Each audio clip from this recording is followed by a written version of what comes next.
Hello and welcome to FFRF's Ask an Atheist Thanksgiving Extravaganza. I'm Greta and I'm FFRF's legal assistant, and I'm a lover of all things Thanksgiving food. And I am formerly an FFRF litigation attorney. My name is Sam Grover. I've given up that profession in order to pursue a career in cooking. Greta, it's a magical time of year. It's fall in Wisconsin.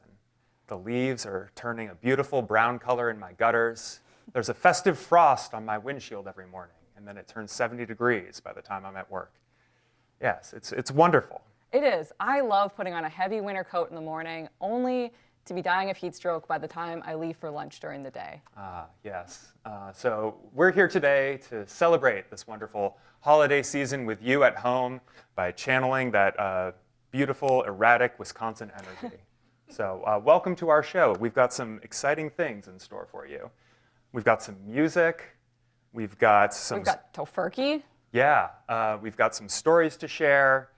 We've got notorious atheist Annie Laurie Gaylor giving grace. So that should be fun. Yeah, looking forward to all of that. Greta, why don't we start things off by kicking it to FFRF Co-President Dan Barker, who's going to play Nothing Fails Like Prayer. So Sam, are you really giving up your career? Is that... No, Dan, that was a bit. Oh, that was a joke. Yeah, we need you here working. So, instead of starting today's show with a prayer, since this is a very religious group, and since this is a Thanksgiving show, let us acknowledge the land that this building is sitting on. In fact, the land that, if you live in the U.S. or in Canada, the land that you are sitting on right now. The Freedom from Religion Foundation here in Madison, Wisconsin, sits on land that used to be occupied, and actually still is occupied, by the Ho-Chunk. But in an 1832 treaty, the Ho-Chunk were coerced to cede this territory, including this ground where many native mounds and burials were located. Decades of ethnic cleansing followed when white Christian supremacists in the federal and state governments repeatedly but unsuccessfully sought to forcibly remove the Ho-Chunk people from this land. So let's continue to honor the inherent sovereignty of the Ho-Chunk Nation, along with the 11 other First Nations of Wisconsin and the other many hundreds of other First Nations on this continent. So, nothing fails like prayer. The farmers pray for precipitation, and then they say, "In God we trust." Then along comes a drought and dries the crops out and turns their prayers into dust. The next time they need some assistance, they should take the advice of Mark Twain, who said, "It's better to check the weather report before you pray for rain." Nothing fails like prayer. Nothing fails like prayer. Use your mind and you will find that nothing fails like prayer. You reach the final week of the school year, but you haven't studied your best. So you stay up and cram for the final exam and pray for God's help on the test. Then you answer the questions with assurance that the Lord will help you sail through. When the results are returned, what have you learned? God's no smarter than you. Nothing fails like prayer. Nothing fails like prayer. Use your mind and you will find that nothing fails like prayer. You ask a supernatural power for sunshine on your wedding day. Then along comes a thunder shower and washes your prayers away.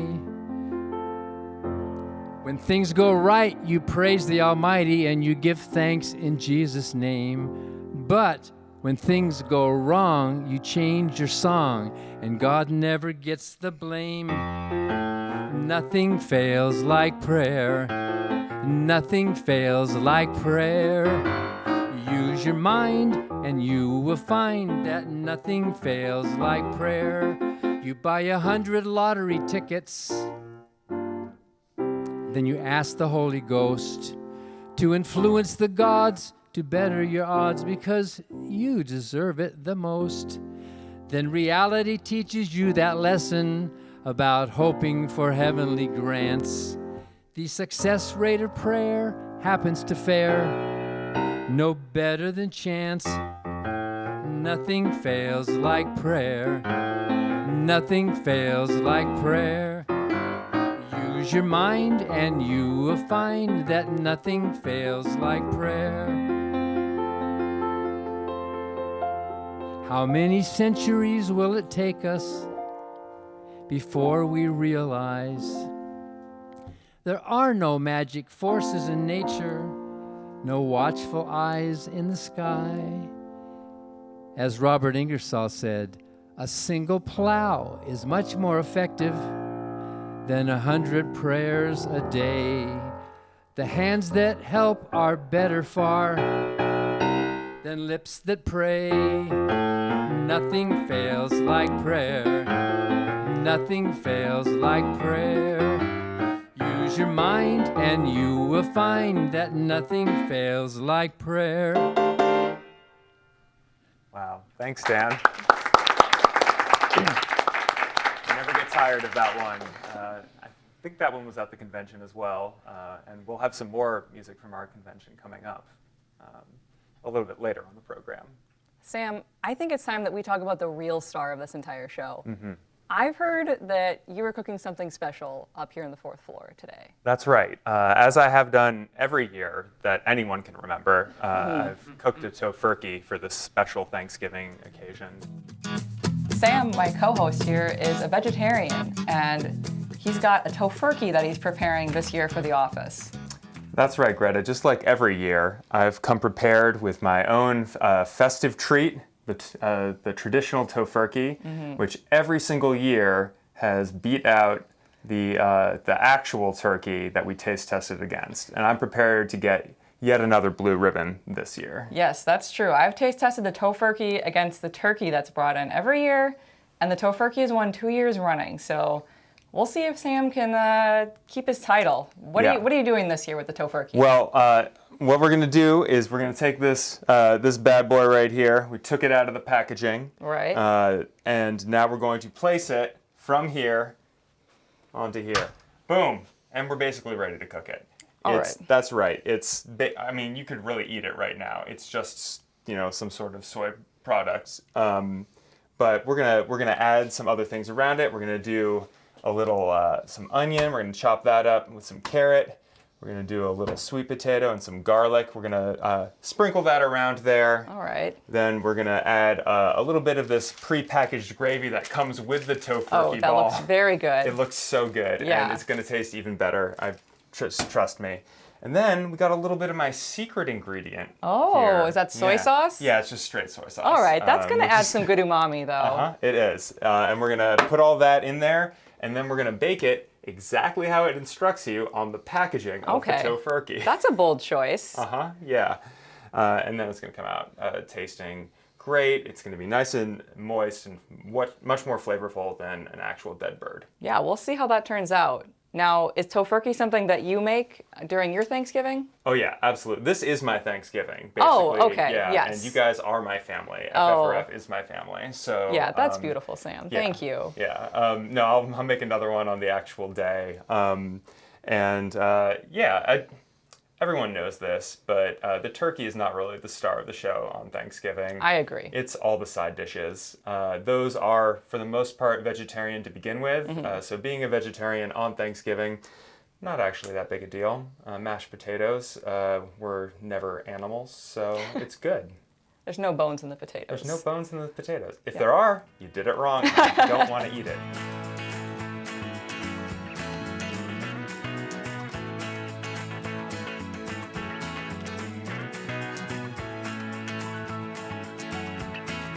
That looks pretty good there, Sam. What are your next steps? Oh, the next step is to take this congealed gravy and to dump it on top. All right. Now that's going to add just the extra wow factor. It's really going to mix in with all the other flavors. It's really going to complement the wild rice on the inside of the tofurkey. and just bring it all together. I trust this product because it came in the same box as the Tofurkey. Wow, okay, that's a big culinary move. Yeah. Yeah, so let's just do that real quick.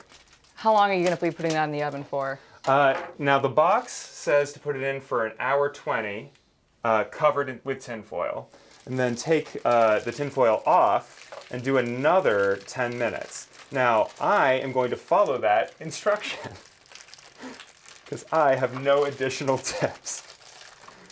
Oh my god. Wow, Sam, that is looking really good. I'm looking forward to this. I think this is going to be another winner this year. Now, Greta, you did eat this Tofurkey last year, and trust me, it looked just about as appetizing before I put it in the oven. So, really, you should have high hopes for the finished product. I trust you, Sam. Your culinary skills are unmatched. This Tofurkey every year has landed, and, you know, it may look uncomfortable right now, but I think it's going to be another good one. It's going to be another winner. Thanks, Greta. Thanks for your confidence. Yeah, I know. Impressive stuff. That's why I quit my job, to pursue a career in cooking.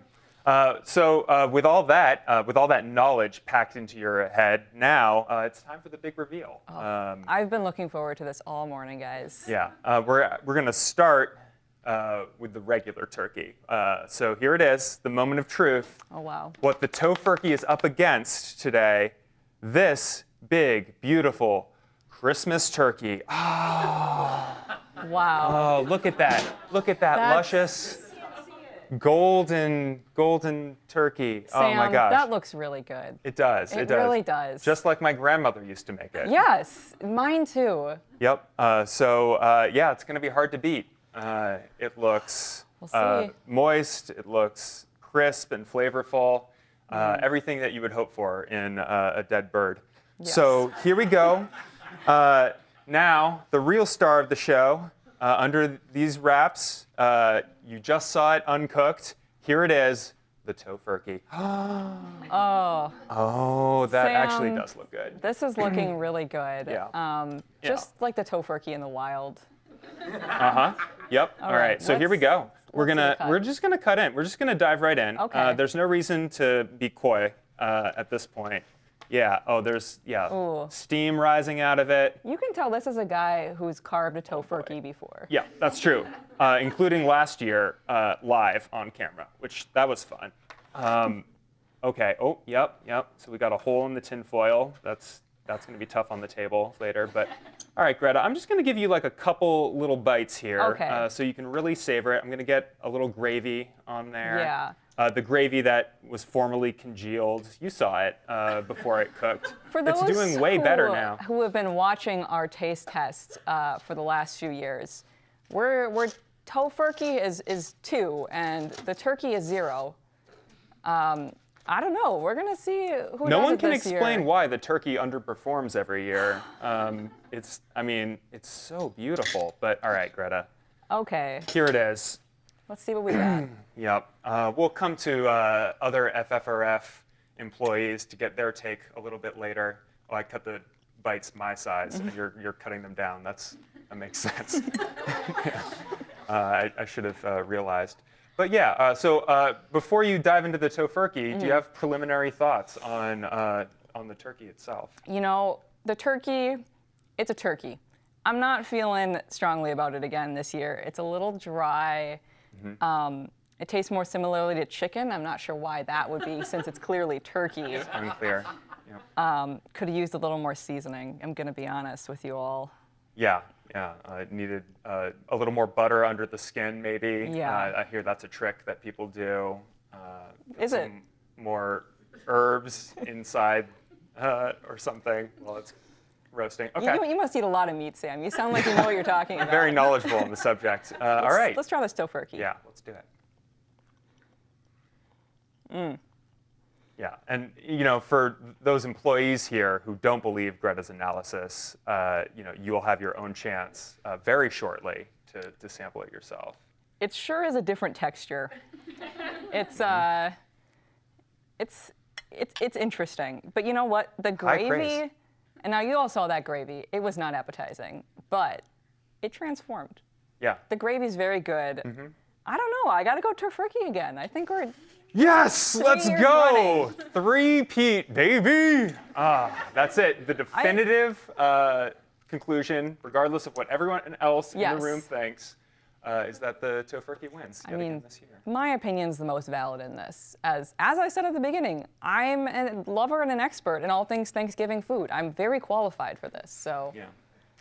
We'll see. That pretty much wraps up the taste test, which means the only thing we have left before we actually all dig in, obviously, is we need to say grace. We do need to say grace. Yeah. Tradition in a lot of households, sometimes an awkward tradition. Yes, you know. I was the oldest. I still am the oldest, and I had to lead grace for many, many years. So. They made you lead grace from the kids' table? That's wild. Yes, that's actually true. It means I did have to lead grace, and I was sitting at the kids' table as recently as 2 years ago. We're not going to subject you to that again this year, Greta. We have an expert in saying grace on hand to perform this year. FFRF Co-President Annie Laurie Gaylor will now give a secular grace. Well, hello, everybody. And I've actually never prayed or given grace, but I'm going to tell a little story about Thanksgiving, which is to backpedal. When we started the Freedom from Religion Foundation, my mother and I, about 46 years ago, and ever since, we have heard from Christians who don't like our message of separation of state and church that we ought to leave the country. We don't belong here. We don't belong here. And we have a very good rejoinder, which is that we've been able to say, well, what do you mean? We have lineage descending to the Mayflower. We are related to George Soule, spelled S-O-W-L-E or S-O-U-L-E. And we were always proud that he was not a pilgrim, he was an apprentice. And then we learned that he was actually a tutor. And then I took an ancestry DNA test, and they keep sending you history about your family. And we got a fascinating tidbit. A newspaper published back in those days reported that some years after the Mayflower landed, his mother and his son were fined for not attending the Wednesday prayer meeting. So I have to deduce that the non-God gene goes way back in my family, or at least the rebel gene. And I hope if George Soule was at that mythical first Thanksgiving that he did not thank God, that he thanked the indigenous natives who helped them survive. And it's a tradition in our family not to thank a mythical being, but to thank the cook. And I contributed nothing to this meeting at all. I didn't bring any food, so I want to thank each of you who did bring this feast. And I know you're hungry. The hungry hordes are waiting, so thank you, and let the eating begin. I guess so. While people get up and start getting their plates together, we're going to kick it to another pre-recorded musical event. This is the Godless Gospel Performers singing a Give Thanks song at FFRF's most recent convention. Let's all give thanks. Let's all give thanks. Let's all give thanks. Let's all give thanks where thanks is due. Not to religion.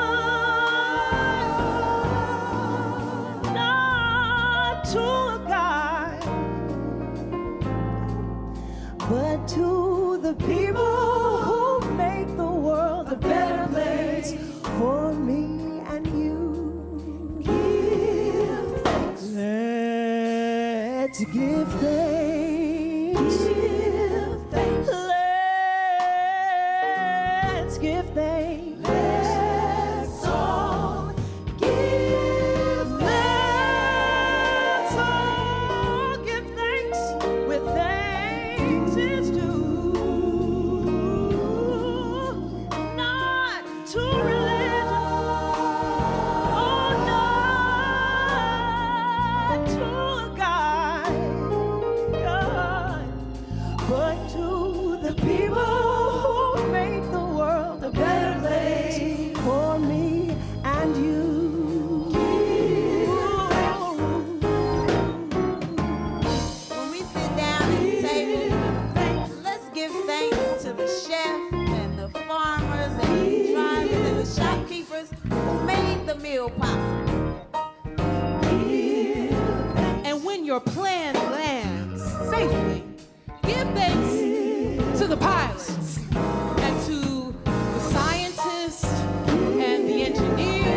and the mechanics and the crew who actually made all of this possible.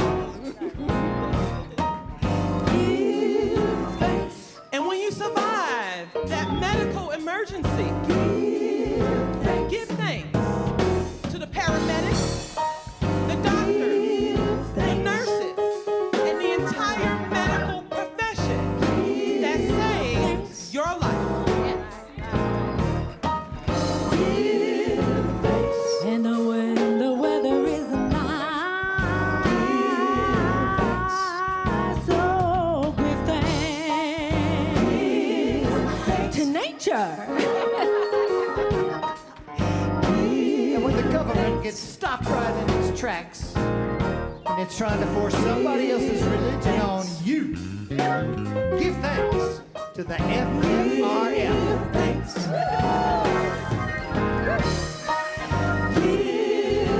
And when later next month we're all sitting around our Thanksgiving tables, we can give thanks to the life that was given, that of your turkeys.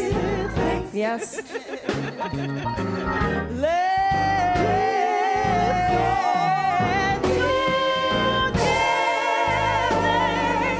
Let's all give thanks when thanks is due. Oh, not to religion, not to a God, but to the people who make the world a better place for me and you.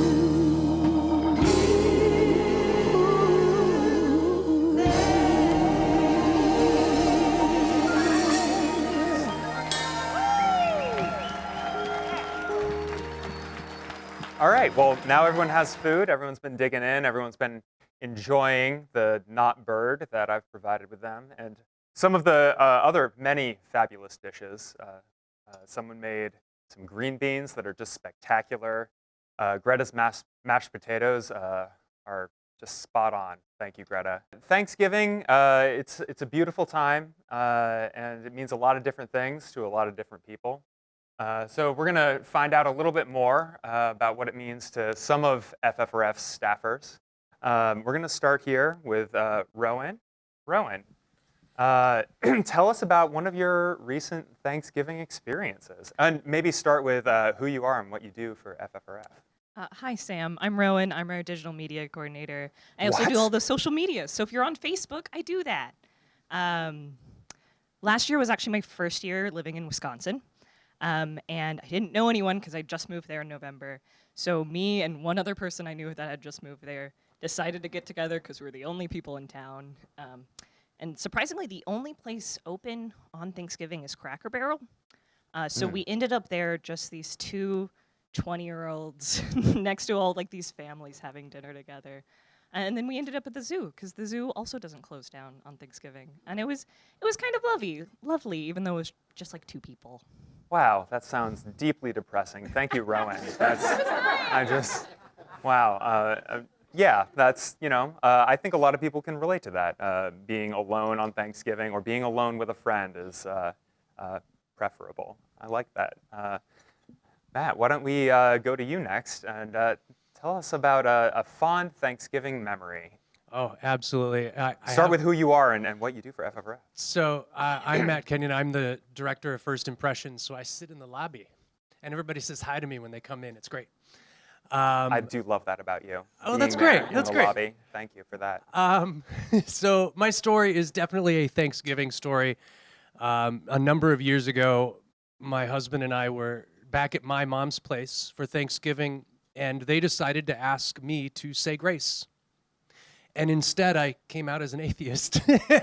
Oh, wow. So what was your religious upbringing? Methodist. Okay. And how did the coming out go? How did that go over with the family? You could have heard a pin drop. Uh-huh. And then somebody decided that they would say grace, and we just moved on with dinner. Oh, yes. I love that. I love burying the uncomfortable moments Yeah. and just... Wouldn't want to acknowledge it.